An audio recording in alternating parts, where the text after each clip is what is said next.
Amém? Marcos capítulo 10. Marcos 10, versículo 46 em diante. Está escrito assim: Chegaram, pois, a Jericó, quando Jesus e seus discípulos e mais uma grande multidão estavam deixando a cidade. O filho de Timeu, chamado Bartimeu, que era cego, e estava sentado à beira do caminho, pedindo esmolas. Assim que ouviu que era Jesus de Nazaré, começou a gritar: Jesus, filho de Davi, tem misericórdia de mim. Muitos o advertiam severamente para que se calasse. Contudo, ele gritava ainda mais: Filho de Davi, tem compaixão de mim. Foi então que Jesus parou e pediu: Chamai-o. E assim foram chamar o cego. Ânimo, homem, levanta-te e ele te chama. Jogando sua capa para o lado, de um só salto, colocou-se em pé e foi ao encontro de Jesus. Indagou-lhe Jesus: Que queres que eu te faça? Rogou-lhe o cego: Rabone, que eu volte a enxergar. E Jesus lhe ordenou: Vai em frente, a tua fé te salvou. No mesmo instante, o homem recuperou a visão e passou a seguir Jesus pelo caminho. Amém? Diga: Jesus é o mesmo ontem, hoje e eternamente será. Ele é aquele que abre os nossos olhos para podermos ver. Nós vamos ver que o milagre central desse texto é Jesus dando vista a um homem que era cego. A Bíblia não relata se Bartimeu era cego de nascença ou se alguma coisa havia acontecido para que ele ficasse cego. Muitos dizem, alguns historiadores, não é bíblico nós dizemos isso, né? Mas que ele, Bartimeu, a palavra Bar significa no hebraico filho, Timeu, o seu nome do seu pai. Então todos o conheciam por Bartimeu. Ele não é citado o seu nome próprio, amém? Certo? Mas o nome pelo qual ele era conhecido. Que Bartimeu era filho de Timeu, um grande general do exército que se rebelou contra Roma. E esse general foi preso e foi morto. E por conseguinte, a sua família e Timeu, esse cego, sendo filho dele, teve os seus olhos vazados para servir como exemplo para os demais que viessem a se rebelar contra o Império Romano. Assim narra uma história falando do Timeu. Mas nós não temos esse relato bíblico. Porém, se ele era um cego de nascença, ou se ele era um cego que, por alguma situação, no meio do caminho na sua vida, ficou cego. Mas aqui o que nós vemos o relato é que esse homem precisava de um milagre. E o milagre que ele precisava era recobrar a sua visão. Amém?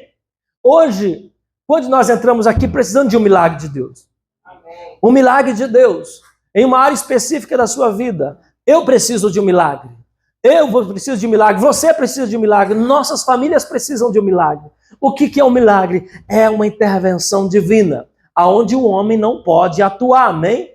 Aonde as nossas forças não alcançam, aonde a sabedoria e o conhecimento humano não pode chegar. O milagre é algo inexplicável humanamente, mas o milagre tem a sua base, o seu fundamento no poder de Deus agindo na nossa vida. Amém? A Bíblia nos fala que Jesus vai a Jericó, passa por Jericó, faz toda a sua cruzada que ele tinha que fazer ali, e ele está saindo de Jericó com seus discípulos e a multidão que seguia Jesus.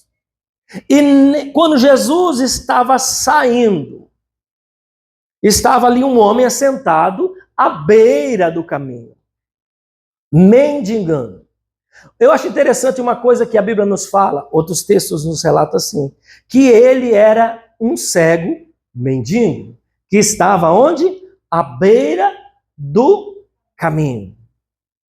E no momento que Jesus estava passando, saindo da cidade, era a sua oportunidade.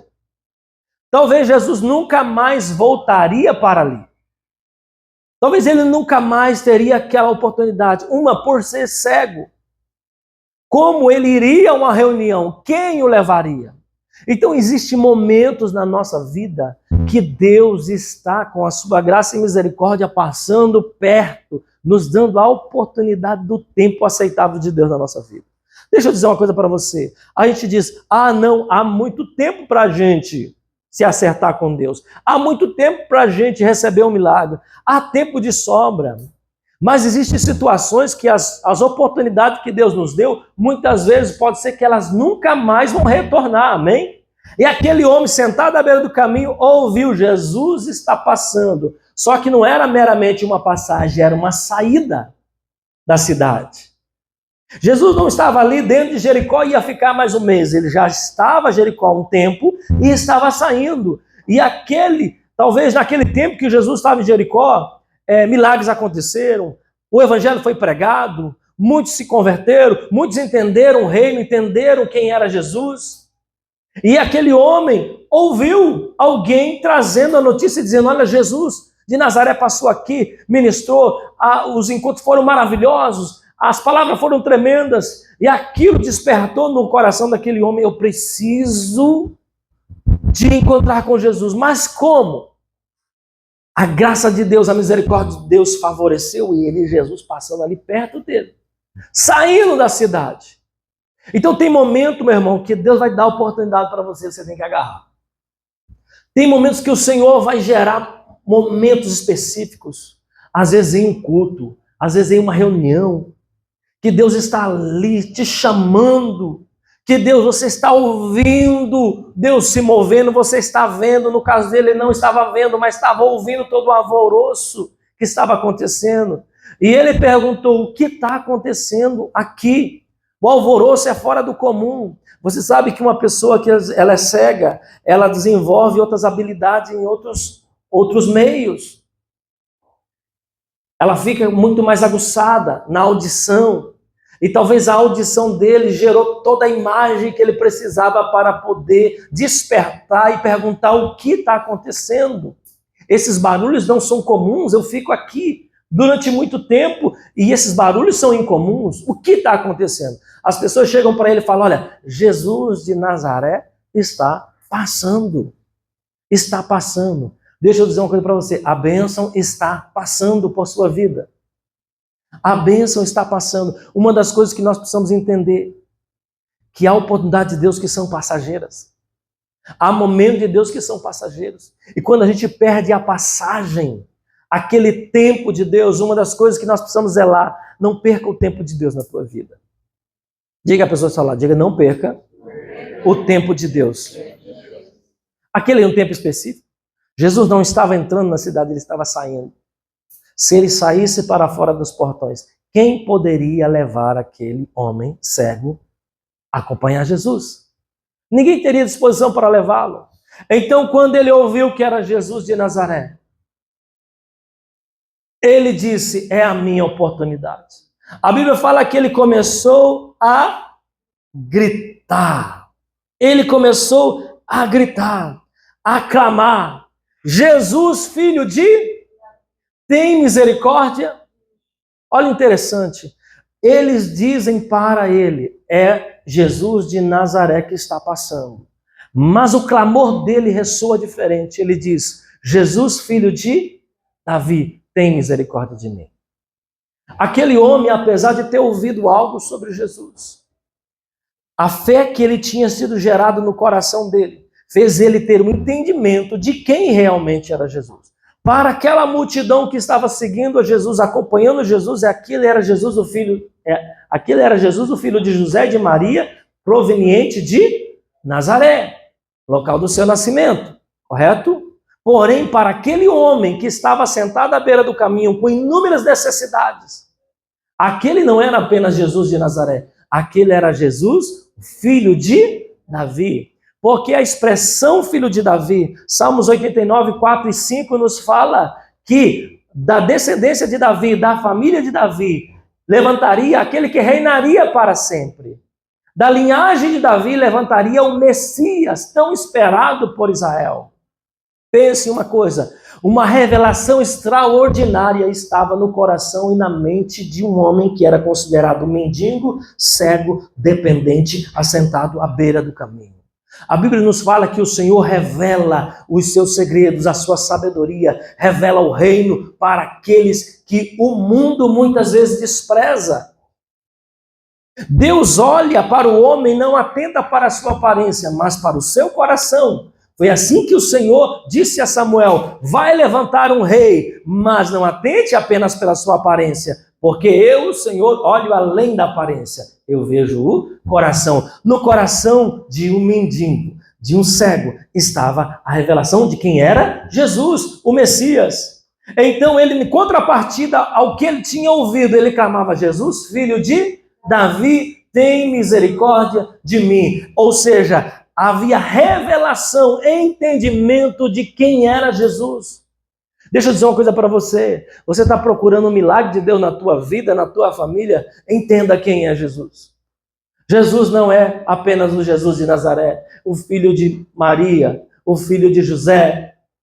Jesus não é apenas um grande pregador, ou como muitos diziam, quando Jesus pergunta aos seus discípulos: quem o povo diz que eu sou? Profeta? Ele é mais do que um profeta. Ah, um mestre? Ele é mais do que um mestre. Ah, um bom homem? É mais do que um bom homem. Ah, um grande pregador que se levantou? É mais do que isso. Alguém que mudou apenas a história? Ele não apenas mudou a história, ele fez a história. Mas ele é mais do que isso. Ele é o Filho de Deus, o próprio Deus encarnado que veio e habitou entre nós. Ele é a nossa salvação, amém? Então aquele homem, quando se dirige a Jesus, ele se dirige com entendimento. Ele diz: tu és o filho de Davi, está passando por aqui. O tão esperado está passando por aqui.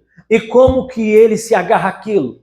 Com todas as suas forças. E ele começa a clamar, a gritar, a falar alto. Eu não posso perder essa oportunidade. Às vezes nós temos uma oportunidade, mas a timidez, a vergonha, o medo faz nos perder os momentos. Deixa eu te perguntar, dizer uma coisa para você. Quantas oportunidades nós já perdemos na nossa vida por causa de timidez? Por causa de medo? Tem gente que às vezes não entra num relacionamento porque tem vergonha e tem medo. Tem gente que muitas vezes não consegue um favor que precisava porque tem vergonha e tem medo. Aí eu tenho medo de falar. Aí eu tenho medo de pedir. Aí eu tenho medo de perguntar.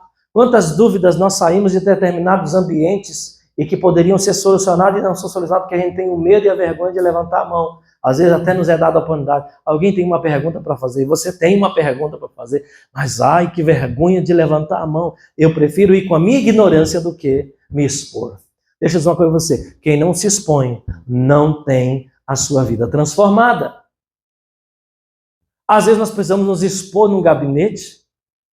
Às vezes a gente precisa expor as nossas feridas, as nossas dores. Às vezes nós precisamos expor a nossa necessidade diante de alguém. Ah, eu não vou me humilhar. Bem, sabe por que Jesus, esse homem, conseguiu o favor do Senhor? Porque ele se humilhou. Porque ele foi humilde. Ele clamou. A palavra nos diz, Jeremias 33:3 diz assim: clama a mim e eu te responderei e vou te anunciar coisas grandes e ocultas que você não sabe. Deixa eu dizer uma coisa para você, tem muita coisa que você não sabe que eu não sei. Mas que Deus está disposto a nos mostrar. Mostrar coisa a respeito de você mesmo. Mostrar coisa a respeito do seu relacionamento. Mostrar coisa a respeito da sua família. Dos projetos que Deus tem para a tua casa. Está tudo engavetado no céu, irmão. Está tudo lá esperando só você trazer a existência. A Bíblia nos fala, apóstolo Paulo escrevendo, diz assim, que a fé traz à existência as coisas que não existem, como se fossem. Elas não estão materializadas, mas elas já são reais no reino espiritual. A sua prosperidade já está no reino espiritual. A tua libertação já está no reino espiritual. A tua cura já está no reino espiritual. A vitória que você precisa já está. Deus não sai correndo para fazer algo que você foi orar. Às vezes nós estamos num mundo hoje que é muito rápido, né? Você hoje entra em um site de compra lá e você faz o seu pedido. E assim que você faz o pedido e realiza o pagamento, é quase que uma sincronia, já ali sincronizado. Já vai a informação lá para o galpão já libera a mercadoria no dia seguinte, você já está com a sua mercadoria. Pois o céu é muito mais dinâmico. Antes de você pedir, já está preparado. Glória a Deus. E para você. Amém. Antes de você pedir, já está preparado. Mas o que libera ela na nossa direção? A sua oração e o seu clamor. É quando você pede. Por isso, Mateus 7,7, Jesus diz: pedi e dá-se-vos-á. Buscai e achareis. Batei, a porta se abrirá para você. Deus tinha um milagre para aquele homem, mas precisava de clamor. Porque entre ele e Jesus tinha uma multidão de gente conversando. De gente atrapalhando. Por isso eu digo para você, diga no culto, diga cumprimente seu irmão, abrace seu irmão, dê um abraço forte nele, mas diga começou o culto, diga silêncio, irmão. Diga não me atrapalhe não. Porque às vezes nós podemos perder o que Deus está ministrando. Deixa eu dizer uma coisa, se você estiver ouvindo uma ministração e você se distrair por um pouquinho, você perde a sincronia dos pensamentos e você começa a não entender as coisas. Assim, Bartimeu, se ele tivesse dado mancada e esperado, será que eu clamo, será que eu grito, será que eu não grito? Ah, mas se eu gritar, como é que vai ser? Todo mundo vai olhar para mim. Primeiro, eu nem sei o que as pessoas estão olhando, porque eu sou cego. Vai que elas... Ele não titubeou, ele foi rápido e ele clamou. O nosso clamor tem o poder de atrair a atenção de Deus para nós, amém? Tem o clamor é diferente de murmurar. O murmurar é reclamar. É reclamar. O murmurar é o reflexo da amargura. É o reflexo da nossa incredulidade. Por que o povo de Israel, quando saiu do Egito, em vez de chegar à terra prometida, morreram no deserto? Porque em vez de clamar, eles reclamaram, eles murmuravam. Amém? Eles murmuraram contra o Senhor. Eles foram incrédulos.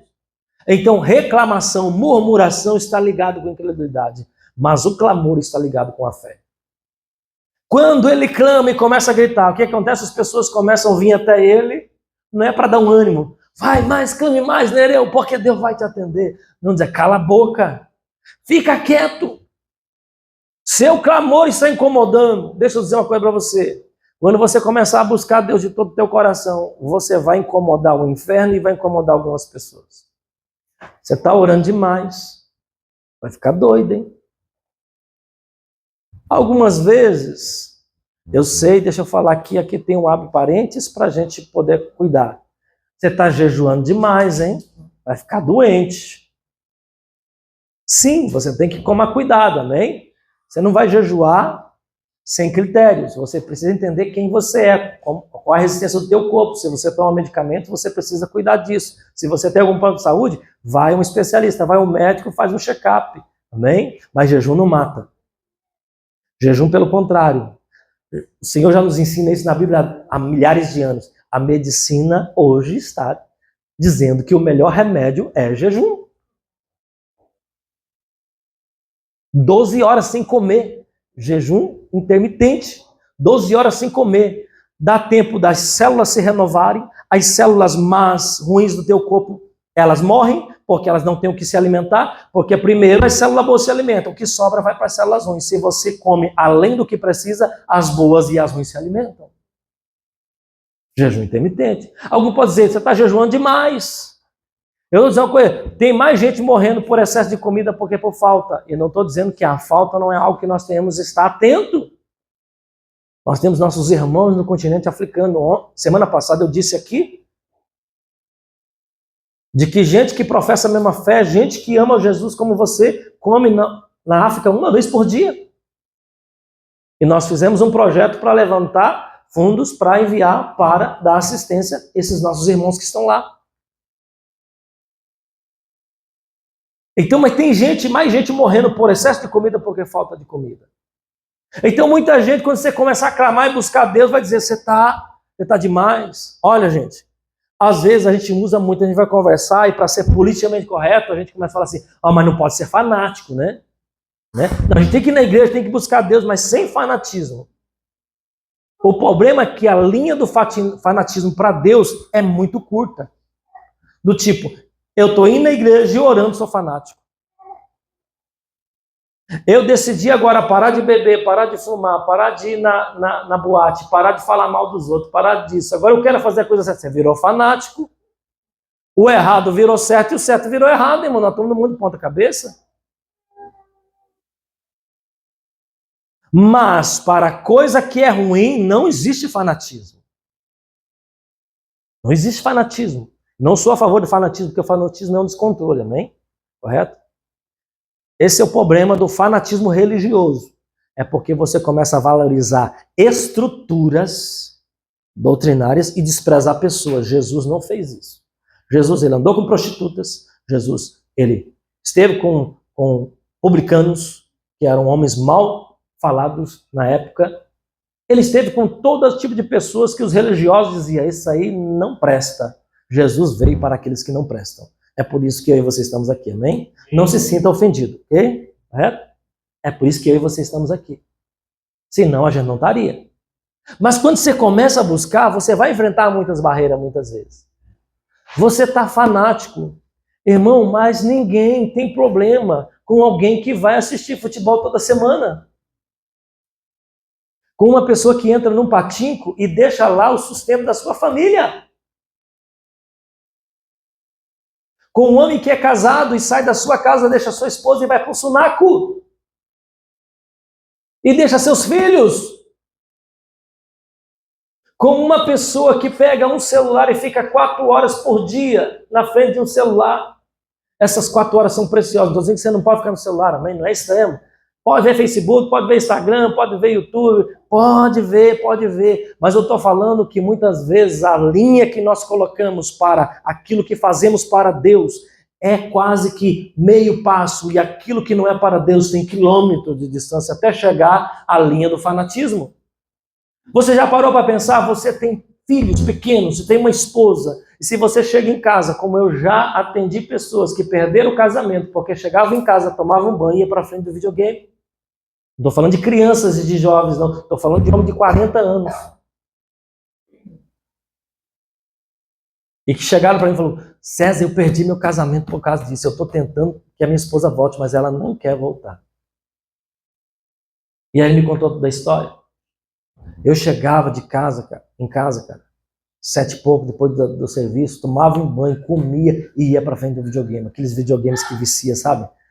Você participa com um grupo, cria sua equipe lá, coloca aquele óculos e você entra em uma realidade virtual e deixa a realidade verdadeira.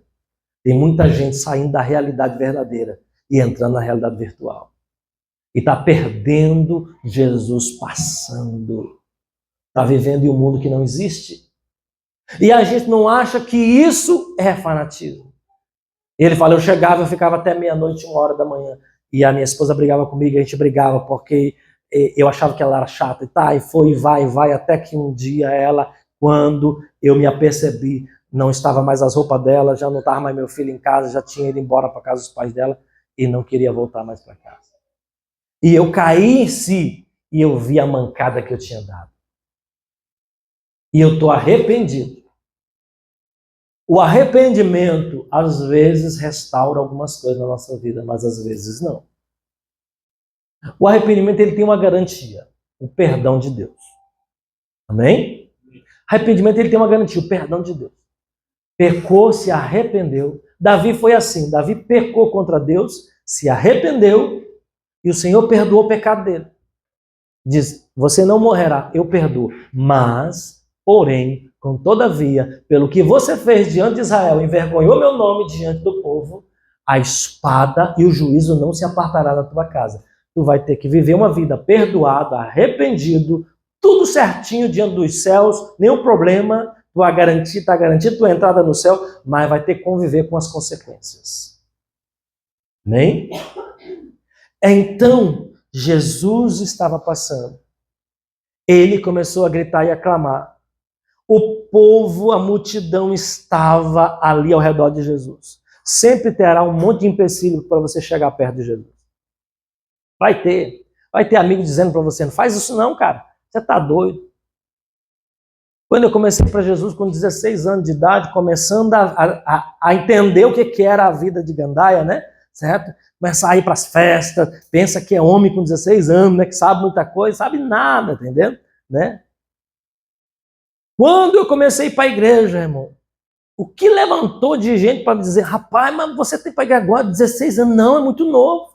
Alguns diziam, eu até vou para a igreja, eu até vou buscar Deus, mas quando eu estiver lá velhinho, pense uma coisa, você usa toda a virtude, toda a força da tua juventude para desgraçar e depois chega com um bagaço e diz para Jesus, toma, Senhor, é teu. Isso se der, né? Isso se der tempo. E geralmente as pessoas que pensam assim nunca chegam. Porque a vida é um eterno presente. Não é vida no futuro, irmão. Não há vida no passado. Vida só existe agora. Pare de pensar que há vida no futuro e que há vida no passado. A vida do passado já foi vivida. A do futuro você não viveu. Só está vivendo agora. Então, sempre será um eterno presente. Hoje é o tempo da oportunidade de Deus para nossas vidas, amém? É agora, não é amanhã. Não foi ontem. A de ontem você já perdeu. E Bartimeu entendeu isso. Ele entendeu isso. O milagre de Deus é hoje na minha vida, amém? Não é amanhã. E quando você toma a decisão, vai ter resistências. As pessoas diziam para ele, cala tua boca, fica quieto.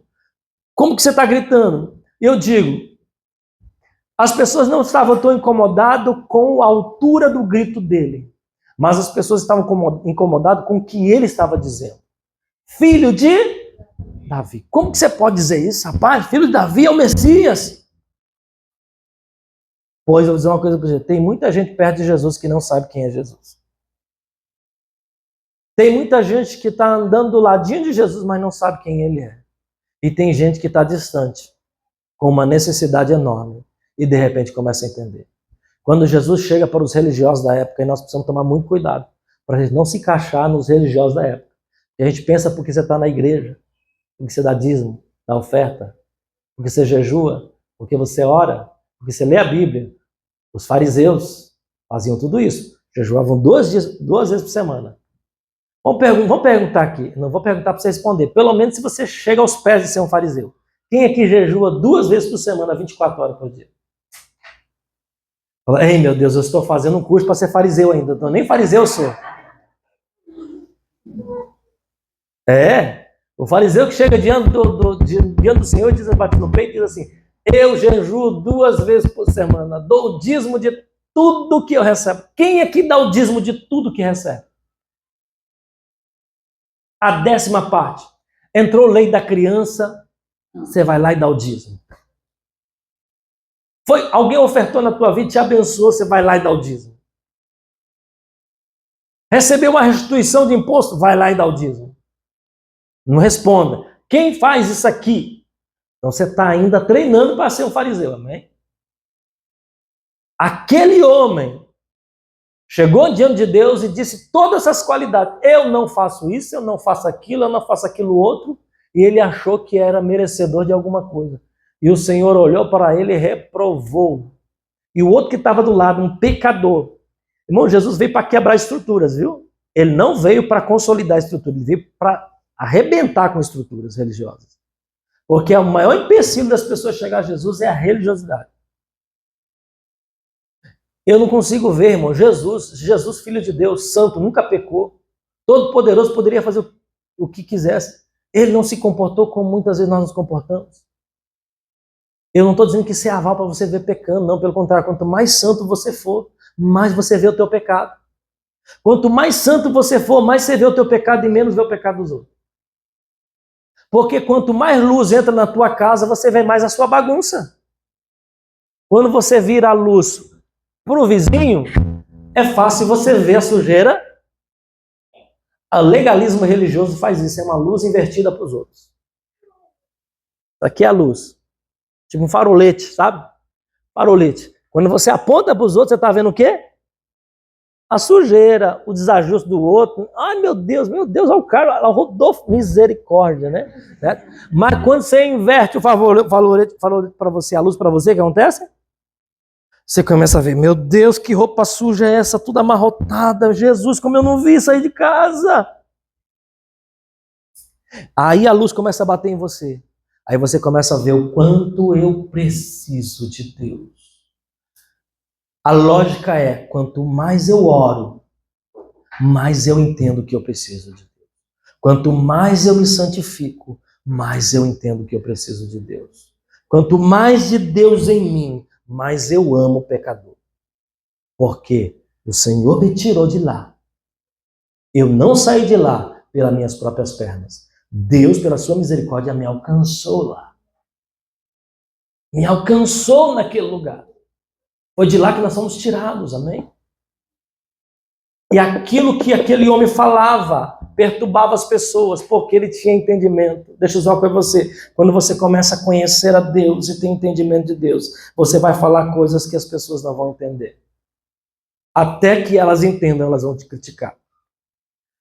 Algumas vezes você vai estar vendo coisas que os outros não estão vendo. Não se preocupe, eles não estão vendo o que você está vendo, então eles não vão entender o que você está falando.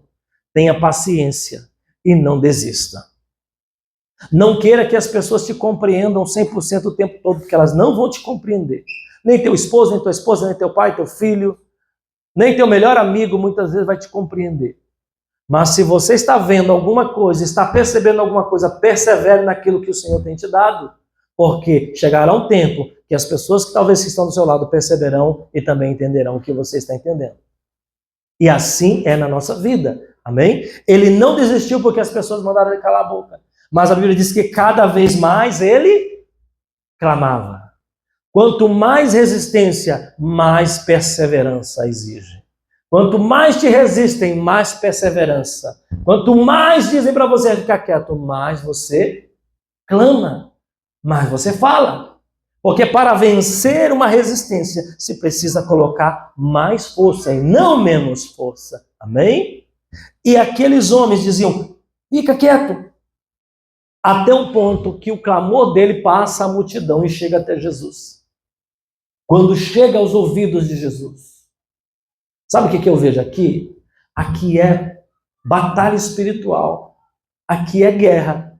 Aqui é tantas coisas que se levantam entre o que você precisa e o que Deus tem para dar para você. Por isso que sem perseverança nós não alcançamos nada de Deus. Se você começa alguma coisa e porque levantou uma resistência você desiste.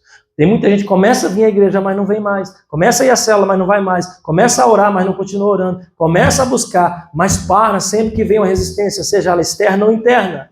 Nós temos resistência externa de pessoas e temos resistência eterna, que são as nossas guerras emocionais, que são a nossa falta de constância, os nossos desajustes emocionais, que faz com que a gente desanime e a gente não alcance o que Deus quer. Jesus estava de passagem, não havia tempo para aquele homem desistir. Talvez ele nunca mais ia ver Jesus. E quando Jesus ouve, Jesus para. Olha, irmão, parar Jesus com toda a sua comitiva, saindo da cidade. Quem está indo embora, irmão, tem pressa.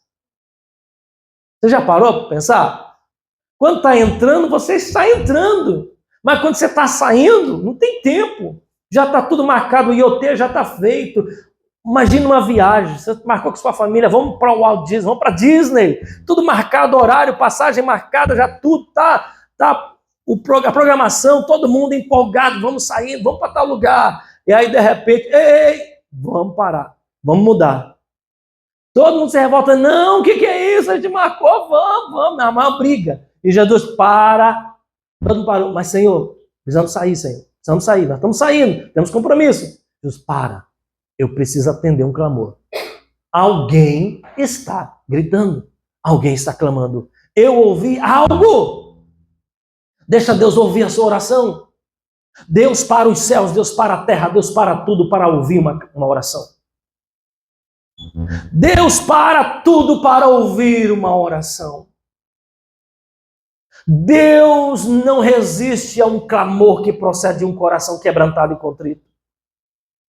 Jesus para e diz, trazei-o aqui. Mandou chamá-lo.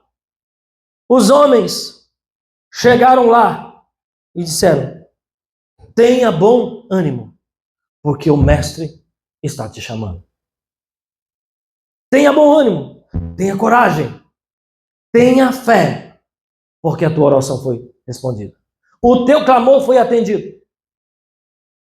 O que acontece, o que Deus pede para nós, que a palavra diz, quando o Senhor vai a Josué numa crise emocional existencial que Josué estava depois que Moisés havia morrido, e agora ele tinha a incumbência de conduzir o povo. Josué estava prostrado, irmão. Pense em alguém assim, no nível de depressão terrível.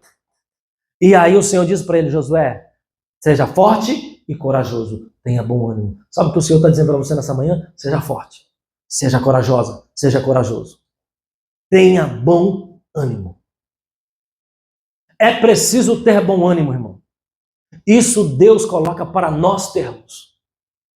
E aquele homem, talvez já esgotado, pense uma coisa: a oportunidade que você tem saindo pelos portões da cidade. Quem garantia que Jesus ia ouvir ele? Era muito barulho, era muita gente repreendendo. Deixa eu dizer uma coisa: há um momento de aflição na nossa vida quando você começa a fazer alguma coisa e todo mundo vem com uma informação negativa, não é? Você está querendo abrir um negócio, você está querendo fazer uma coisa, não vai dar certo não, rapaz. E aí todo mundo relatando: fulano que fez isso, mano, deu mal, faliu, ficou com uma dívida impagável, o cara se matou, né? Olha, rapaz, esses problemas, essa enfermidade, essa doença, olha, o Japão, a economia, nós somos estrangeiros no Japão, como que você vai conseguir? Estrangeiro não consegue nada aqui não, é difícil, olha, é insustentável isso, e você ali com os seus sonhos, com os seus próprios, buscando a Deus, querendo, todo mundo dizendo: não vai dar, não vai dar. Ao nível de pressão emocional, ao nível de confronto. Querido, vencer é muita luta, mas a vitória é garantida quando nós não desistimos. Aquele homem já estava rouco, cansado de gritar, emocionalmente abalado porque as pessoas estavam mandando ele calar a boca. E ele não sabia nem quem estava falando com ele, porque era cego. E aí, de repente, naquela exaustão emocional, do tipo: meu Deus, a minha chance está indo embora, eu vou continuar cego. Alguém chega: tenha bom ânimo, sempre terá uma voz de consolo que virá na tua direção. Deixa eu dizer uma coisa: o mundo pode se levantar contra você, mas sempre terá uma voz que virá dizer: vai, você vai conseguir. Eu sei que está todo mundo dizendo que você não vai conseguir, mas você vai conseguir. Sempre terá uma voz, Deus levantará uma voz na tua direção dizendo: é possível, Deus é com você, amém? É o que o Senhor está dizendo para você: Deus é com você, há jeito, há solução, o poder de Deus vai agir na tua vida. Amém. E ele se levanta, aquela palavra recobrou o seu ânimo, o seu vigor, e ele de um salto, prontidão. Deixa eu dizer agora você precisa de prontidão para ser abençoado. Você precisa de disposição para ser abençoado. Olha, irmão, a gente precisa de disposição para chegar depois de um dia, de 2 horas, 3 horas de zangueô, tomar um banho, comer rapidinho e ir para um lugar onde Deus pode ministrar a tua vida. É preciso de prontidão. É preciso de prontidão, se levantar cedo, vencer a rotina, ir além da rotina natural. É preciso disposição. Deus não dá nada para quem não tem prontidão e tem disposição. Se você, não, mas é muito longe. Não é longe para quem quer. É muito difícil. Não é difícil para quem quer. Mas é trabalhoso. Não é trabalhoso para quem quer. Porque quem quer dá um jeito. Dá um jeito, irmão. Aquele homem saltou, pegou a capa dele, a capa que estava sobre ele, e jogou. Deixa eu dizer uma coisa para você. Uma capa não era uma coisa qualquer. Era a sua vestimenta. Era a sua cobertura. Era seu agasalho. E o dia que tivesse frio, como é que ele ia fazer? Ele não tinha dinheiro para comprar, era um mendigo. Ele dependia da generosidade e das esmolas. Sabe por quê? Ele joga. Ele disse, hoje chegou a mudança da minha vida. Eu não vou precisar mais dessa capa. Mas e aí se não acontecesse? Não, eu tenho fé. É impossível não dar certo. É impossível ir até ele e voltar cego. Jogou a sua capa. Quando ele vai até Jesus, ele fica frente a frente com Jesus, as pessoas, aqui, Jesus está aqui. A voz de Jesus direcionou ele. E aí, Jesus faz a pergunta que vale bilhões, trilhões, centilhões de dólares, que vale a eternidade. O que você quer que eu te faça? Você já imaginou você lutar, vencer barreiras, chegar na hora de Jesus fazer uma pergunta e você não tem a resposta? Nossa, eu não estava esperando essa pergunta, Senhor. O que você quer que eu te faça? Ele prontamente respondeu, disse, eu quero ver. Eu quero ver, Senhor. A Bíblia fala que ele era um cego mendigo. Não era um mendigo cego. Qual é a diferença? Alterna os fatores? Alterna. Ele era mendigo porque era cego.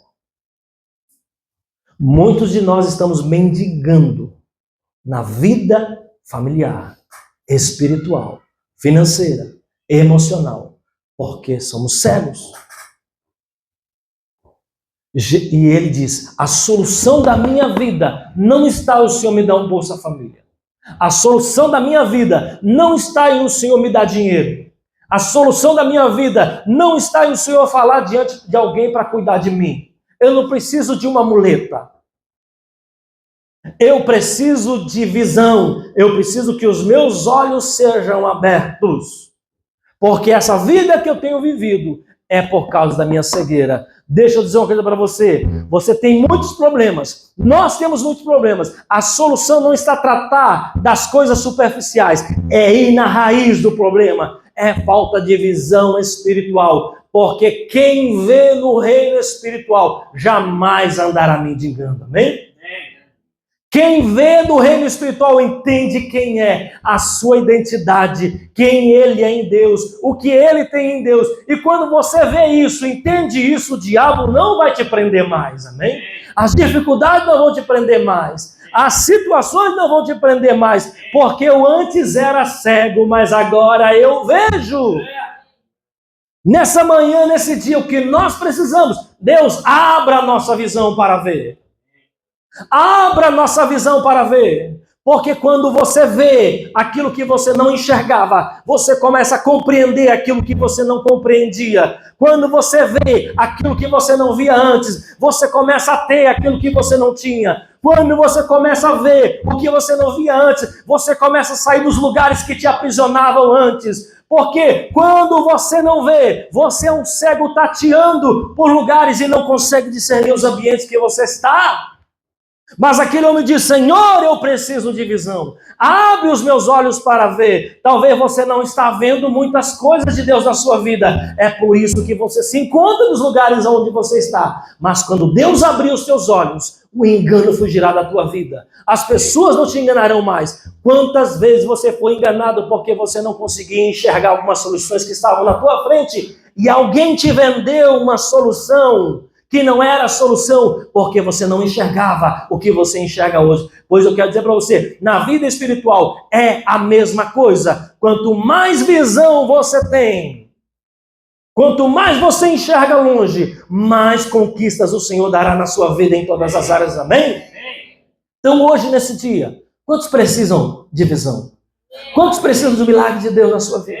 E às vezes o milagre de Deus não é apenas solucionar um problema localizado, é Deus abrir os teus olhos. Deus abrir o teu entendimento. Para que você compreenda. Você não precisa de muletas, amém? Você não precisa de pessoas te carregando o tempo todo e dizendo por aqui, por ali, por aqui, por ali. Você não foi chamado para ser conduzido como um mendigo, como um cego. Mas você foi chamado para ser condutores conduzir pessoas a Jesus, amém? Para que eles possam ver a mesma luz que você está vendo, para que eles possam ver a mesma solução que você está vendo, para que eles possam receber o que você recebeu. A Bíblia diz, os olhos daquele homem foram imediatamente abertos. E o que aconteceu depois foi mais incrível. É que ele começou a seguir a Jesus. Receba o milagre de Deus na sua vida, mas não deixe aquele que é o autor dos milagres de Deus na tua vida, amém? Receba o desatar de Deus na sua vida, mas não deixe aquele que garante o desatar cotidiano na nossa vida. Siga a Jesus. Ele é a fonte dos nossos milagres diários, amém? Quantos aqui precisam receber algo do Senhor? Diga amém. Vamos ficar em pé nessa manhã. Glória a Deus.